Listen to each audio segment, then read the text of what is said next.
শ্বাসরুদ্ধকর ম্যাচে শেষ মুহূর্তের নাটকীয়তা, পাকিস্তানকে তুলোধুনো করে বাংলাদেশের ঐতিহাসিক সিরিজ জয়। দর্শক, বাংলাদেশ ক্রিকেটে কি সুদিন ফিরে এসেছে? আপনাদের মতামত আমাদের কমেন্ট করে জানিয়ে দিন। 3 ম্যাচের টি-20 সিরিজের দ্বিতীয় ম্যাচে পাকিস্তানের বিপক্ষে আজ মাঠে নেমেছিল বাংলাদেশ। এদিন টস হেরে ব্যাট করতে নামা বাংলাদেশ বিপাকে পড়ে শুরু থেকেই। পাকিস্তানের বোলিং তোপে একে একে সাজঘরে ফিরে যেতে থাকেন নাইম শেখ, লিটন দাসরা। দলীয় 28 রানে 4 উইকেট হারিয়ে ধুঁকতে থাকা বাংলাদেশের হাল ধরেন জাকের আলী অনিক ও মেহেদী হাসান।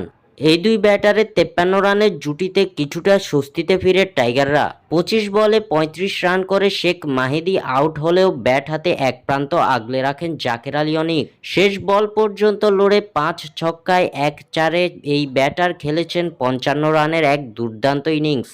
বাংলাদেশ পায় 133 রানের লড়াকু পুঁজি। জবাবে এই স্বল্প রান তাড়া করতে নেমে মুখ থুবড়ে পড়ে পাকিস্তানের ব্যাটাররা।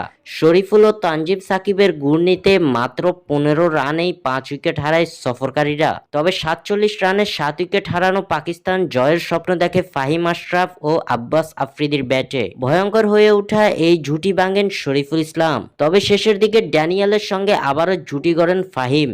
পাকিস্তানের দলীয় 121 রানের সময় ফাহিম আশরাফকে বোল্ড করে সাজঘরে ফেরান রিশাদ হোসেন। শেষ ওভারে ড্যানিয়েলের উইকেট তুলে নেন মোস্তাফিজুর রহমান, যার ফলে 125 রানে অল আউট হয়ে যায় পাকিস্তান, যার মাধ্যমে প্রথমবারের মতো পাকিস্তানের বিপক্ষে টি-20 সিরিজ জয় করে ইতিহাস গড়েছে টাইগাররা।